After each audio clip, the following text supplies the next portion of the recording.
Super Mario Maker 2 is like that early Christmas gift before the big day. We know that Nintendo has so much in store at E3, and they were kind enough to give us a whole lot of Mario Maker 2 before the big show. Heck, I've played a bunch of this game, and we know it's awesome. But there's one part of this puzzle that has us pulling our hair out. What is going to fill that pesky slot? And will Nintendo use their Mario Maker 2 E3 time to unveil what new game mode they have in store? Thank you for letting them know that I no longer have hair, Zach, because this blank space has been keeping me awake at all times of night, trying to figure out what it is. Could it be DLC? Could it be a really cool surprise that they're going to announce at E3? We don't know, but I think we all agree on what it could potentially be. We also all agree that we have a special guest here today, a bright sunshine of a man. Switch Stop Thomas is here, joining us to impart his Mario Maker 2 knowledge and just his overall grace. Thank you guys for having me on this video. I'm excited to talk about some Super Mario Maker 2, and hopefully we can deduce what this hidden theme actually will be. Yes, indeed. Now, I think it's kind of safe to say we all have a feeling that it's going to be Super Mario Bros. 2. That is not a secret. It has been spread across the interwebs ever since we saw Mario 3D World occupy a slot of its own and a little blank space, as Gabe made the great Taylor Swift reference, right beside it. But there are some reasons why this would be extra cool and why it might be the big surprise left for Mario Maker 2 at E3. Before we get into it, let us know if you have any crazy theories about what that blank space could be in the comments down below. And make sure to follow Thomas over at SwitchStop. He is responsible for many a fantastic video, including a lot of the cool stuff you're going to see in the video today.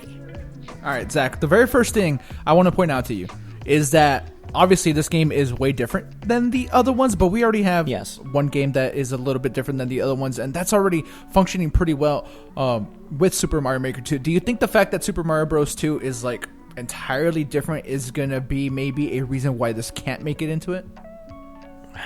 I don't know that it's too different, and we'll get into some of the specifics there, but I think it's like the one that would be really fun. Mario 3D World is honestly one of the coolest parts and potentially the coolest part of the Mario Maker 2 package because it mixes up the formula just enough that it feels fresh. I mean, that game in particular gets a little bit of an extra boost because they're shifting it from 3D to straight up side scroller, but the inclusion of the enemies and the items and some of the mechanics that are specific to that game opens the door, I think, still for Mario Bros. 2 to be plausible and possible, and there's so much to love about that game. Thomas, you have actually been playing this game recently. What do you love about Mario Bros. 2? Is there anything that like jumps out at you that could be like? Yeah, just how weird it is in general. I mean, I'm sure most, if not all, people know the story, but it was originally not a Mario game at all. But just the fact that Nintendo has like adopted all these things that originated in these games to like the Mario franchise as a whole, like Birdo and Shy Guys, and then you've still got just the weird stuff like Wart, just like stuff you would never see in a Nintendo game nowadays that's in Super Mario Bros. 2. It's just such a weird title, and it would be really fun to put in Super Mario Maker. I feel like it like expands the variety and the flexibility exponentially, right? Like the fact that now we have the 4 base styles and we have 3D World, and you can kind of create levels that are convertible and then levels that just exist within 3D World that would be doubled and then exponentially expanded if we were to get another separate mode. And I think it just expands the content so great. And there's just so many cool elements about Mario Bros. 2 that I'm so bummed haven't really gotten enough airplay, right? Let's start with the first one. Birdo, Wart, and Mouser. This is the triumvirate of Nintendo that no one talks about. This is the greatest threesome to ever live, and I hate that they don't get representation. I mean, Birdo has got her due in some sports titles and whatnot, but Mouser and Wart in particular are not given screen time, and this would be a great chance to bring back 2 of the, in my opinion, greatest villains Mario's ever faced, and I would just love to see Warts on top of Mousers, Mousers on top of Warts, Birdos on top of Mousers on top of Warts. The stacks of bosses would be brilliant. I just want to have a screen full of Birdos, and the only way you can get through is by finding one very specific gap that you could get through. I don't know, man. Oh God, this might as well just be the Birdo style. I don't even want Mario Bros. 2. Oh God. That is the one reason to not include it in my opinion. I just imagine a wall of Birdos. Mario just having to get past that. That is the stuff of nightmares right there. Thomas, what's it like looking back at Nintendo nostalgia and seeing this game full of Birdos and Warts and Mousers and Phantos and other characters as well? Does it ruffle your feathers, or do you feel like this needs to come back? I don't even know. It's such a weird part of Nintendo history, but it was also one of the first Mario games I ever played, like the Advance port on my Game Boy Advance all the way back a while ago. So I don't know. It for some reason it holds a special place in my heart, despite the fact that I know it's just so bizarre in the Nintendo realm. Absolutely. Well, I think there's a lot of things that would convert over pretty okay, and you're seeing some on screen. I think the one that is the most different would be sort of the turnip mechanic, right? Pulling the vegetables out of the ground. Definitely. That's what kind of keeps this super separate. And we know that empty slot is a separate style, and most likely not one that's going to be able to easily swap between the palettes of the other Mario games. But it would be okay, right? Because there's mechanics in 3D World that aren't able to convert over. Here, maybe they're a bit more different. We talked a bit off air about how would they handle the fact that in Mario Bros. 2, the characters perform differently, and yet in Mario Maker 2, they need them to all be the same. Thomas actually had an interesting idea how they can just completely just ignore that, right, Thomas? Oh yeah, I mean, one of my favorite games of all time is Super Mario 3D World. I know it's not the most popular Mario, but it actually has a lot of connections to Super Mario Bros. 2, and one of those connections is the multiplayer, or at least just the multiple characters being Mario, Luigi, Blue Toad, and Peach, who would obviously need to become Toadette for Mario Maker 2, but they actually both perform the same in those games. Like Mario's average, Luigi jumps higher, Toad's faster, and Peach can flutter, but in the 3D World style of Mario Maker 2, they just kind of ignored all of that, despite the fact it's a pretty important aspect of 3D World itself. So they could kind of just do the same thing for Super Mario Bros. 2 if they add that in, because I mean, they kind of already did it already, so it wouldn't be a huge deal. Yeah, so I think that's really, really smart, and something I completely overlooked initially of they can kind of set their own standards. They can make their own rules. And I think a lot of the other stuff, like the potions, leading you to subspaces, they do have the ability to create underground levels and create sub areas, so that's workable. They now have vertical spaces, and I wonder what you thought about that, Thomas, and Gabe as well. The inclusion of vertical spaces, do you think in any way that does kind of tip the hat towards Mario Bros. 2? I honestly had never even thought about that until we started brainstorming a little bit for this video, and that verticality in these spaces is a big part of Super Mario Bros. 2. And you're right, maybe it is kind of just tipping the hat a little bit without us knowing.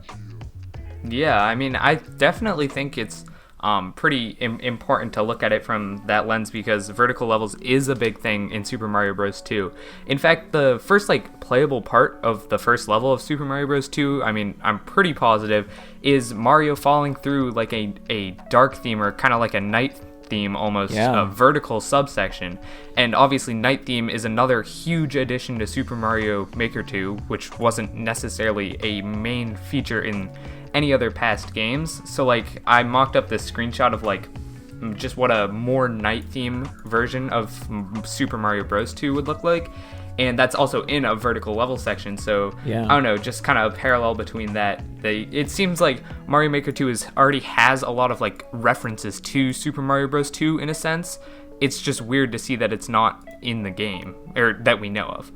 I was gonna say, It might be not yet. Now let's talk level creation chaos. We definitely know, yes, the Birdo, Wart, Mouser, filling the screen, that's gonna be exciting. I also think it would be really cool to create stages based on the Phanto key mechanic. If they were able to include that there, how nifty would it be to almost create obstacle courses, or just super crazy extended segments where you have to keep the key with you and stay away from Phanto? I feel like that plays perfectly into the hardcore difficulty that Mario Maker encourages. Yeah, I mean, we have there's he's already in the game before from the last one, but this is completely. But different. no Phanto chasing you. Yeah. Yeah, I guess that's what the difference would be there.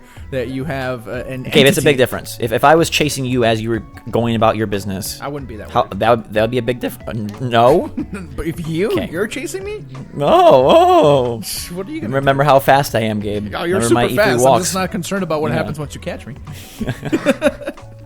Well, it would also allow for a lot of really interesting level conditions, clear conditions, I think, in terms of things with Phanto and Keys. Obviously, you have all the defeating of Mausers or defeating of Birdos or different specific enemies, but you really then could also, harvest all vegetables before you complete the level, or don't harvest any vegetables, or, don't let Phanto touch you, or don't touch any of the keys. I don't know, I feel like they could create some very interesting kinds of clear conditions, maybe even you have to stay on the flying carpet the whole time, and or bounce from flying carpet to flying carpet. There might be some really interesting things that they could do based on the unique item set that is present in this game. Yeah, Thomas, can you think of any one maybe example of what a fun clear condition would be? Since you are the one that played this fairly recently, and Zach and I, as far as I know, I don't think Zach's played it recently. I haven't played it. Thomas is also just much more of a Mario Maker man. Sure. His hour count is far higher. I do love some Mario Maker.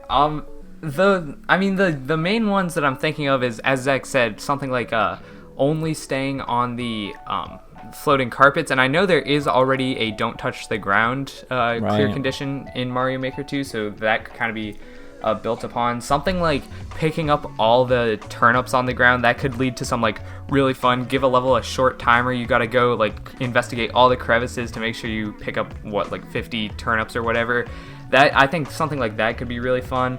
Or just something like Phanto, you just something as simple as reaching the goal with the key, so you have to trigger Phanto. But I can imagine 4-player co-op, not even versus, I don't even want to get into that, but just 4-player co-op with Phanto. That could be insanely hectic, just having to throw the key to each other to try and outlast Phanto. I mean, maybe if you give Phanto wings or something, he gets faster. Obviously, if you gave him a mushroom, he'd get a lot bigger.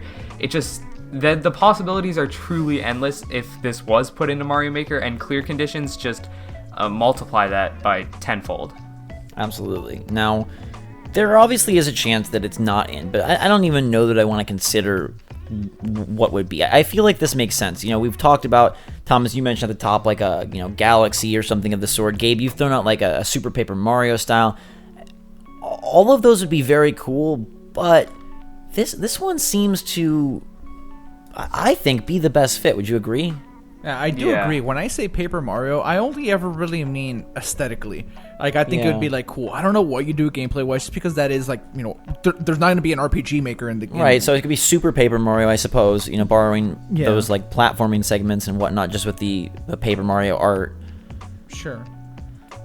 Galaxy, I guess they could 2Dify in the same way that they did with 3D World and make it side-scrolling, although it's a much, I feel, bigger task, because you're asking to then kind of rewrite much of what that game was in terms of running around spherical objects. So I like this one. I hope that's what they go with.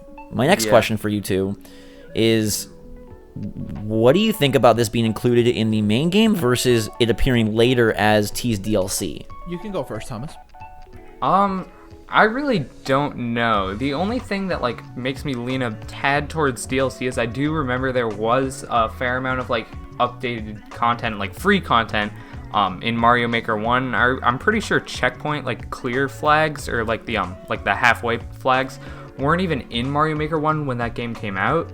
So they have, and obviously that's a big part of the game, so they have added in pretty big things in the past. Nothing as big as a course theme or an entire style, but it's Nintendo. It's definitely possible. They can do whatever they want. Basically, this entire discussion comes down to, do they want to do it? Because they definitely can. It's just the entire thing is will they not? And I think most of us are leaning towards they will. But in terms of including it in the base game, I think only time will tell for that one. I'm not sure how much time they've spent on this game, because obviously the announcement to release window was surprisingly short. I think a lot of us in that February Direct were surprised that's coming out in June, because it seems so soon, and now it is June, but Yeah, I think only time will tell, but I'm leaning towards it being in the game. Huh. I would like for it to be DLC because there's just so much already to do that we already know of. Like an entirely new like. That makes sense. Yeah. Yeah, like theme. Like I don't know. I feel like that would be something fun to do once, and not that this is gonna ever die down because Super Mario Maker 2 truly is an infinite game in every sense of the word. You are gonna have infinite fun with that. But maybe like 6 months down the line, towards the end of the year, they need like a little more like oomph to the game, Zach, to steal your word. I feel like this is the type of thing that you could do that could bring a lot of people back if they like happen to step away. Yeah, that's definitely that definitely makes sense. It would be good for like a second sales push of the game. The one thing that just makes me like sad about that though is if it is coming as DLC later on the line, I think that confirms that we won't get any Super Mario Bros. 2 themed levels in the single player mode, and I'd really like to see what Nintendo could come up with. Maybe they will do that Birdo wall we were talking about earlier. Well, Probably and not. Thomas, that's the point that I was really gonna make next, which is that I feel like Nintendo will include this in the base game, whatever it ends up being, because of that single player mode. And to me, it would be awkward to have a style added later that has no representation from Nintendo themselves. Now, obviously they could, and you're right, they did add a lot in Mario Maker 1, but because they do have that fix the castle, complete the levels, new mode, like they would want to show off their chops and give ideas for what you can do. I also feel like it's very weird to have a blank space. Now, if it was that they just added another game mode, another game style later down the road, that's fine, but to have a blank space at launch does not seem Nintendo-like. To be basically baiting players into knowing there is more content that you'll have to pay for later. Unless they're to announce that this is free coming, we just couldn't finish in time, which also doesn't seem like Nintendo. I feel like they have to fill that at launch and really complete the package as they're used to doing. Still a pretty complete package, I just want to say that. Well, yes, but you know what I'm saying, Thomas? Does that make sense of not having an empty space? Yeah, no, it definitely makes sense, and it doesn't seem like Nintendo would be because they're kind of leading people on now. They could have easily stretched out the 3D World like game tag to fill up the entire thing, or just shortened that box and made them all stretched out so that there wasn't a glaring hole in the level select theme.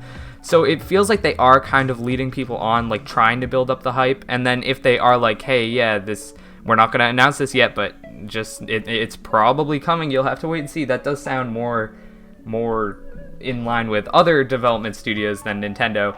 But yeah, I mean, you never know. I mean, games like Nintendo, unfortunately, in my opinion, this is getting into completely opinionated, but in my opinion, games like Kirby Star Allies and even Mario Tennis Aces, while those both weren't developed in-house by Nintendo, they were published by Nintendo, and Nintendo had a big part in those games, and those games did both feel kind of empty to me at launch, and now they've gotten a ton of extra content, so they're quality games now, but they did both feel kind of empty at launch. So it, as much as it like hurts me to say this, Nintendo has kind of been showing a history of that in the past. They have. I think it would just be a different story if Tennis Aces had like 10 empty character slots and we're like, we're gonna fill them in, versus just like, hey, we're adding down the road. Well, I also think it's a way to make the E3 segment for Mario Maker 2 exciting, because like it or not, this is going to be one of their biggest titles of the year, one of their best sellers. You know, by some people's opinion, it could be the biggest title they have. It's a brand new awesome Mario experience. So how do they convey that enthusiastically at E3? I think a new style, since they've shown so much, would be the best way. But let us know in the comments down below what you guys think about Mario Bros. 2. Would you be pumped for that? What would you want? What are your level ideas? Phantos chasing Birdos, Birdos chasing Phantos, a whole wall of warts. Give us your take in those comments down below. Make sure to go check out Switch Stop. Anything specific you'd like to call out there, Thomas? No, nothing much. I mean, just making a lot of Mario Maker 2 content. Hopefully we're right, and then we can make a little haha, we were right about the Mario Maker or Mario Bros 2 thing. But yeah, just a lot of Mario Maker content and E3 coverage in general, because it's sneaking up on us. It's coming right around the corner, so. Yes, indeed. So go check him out. Hit that like button if you enjoyed the video and are pumped to see what that blank space might be. And we will have you covered as soon as it is officially announced. In the meantime, everybody, thanks so much for watching. For myself, Gabe, and Thomas, have a fantastic freaking day. Switch Force out.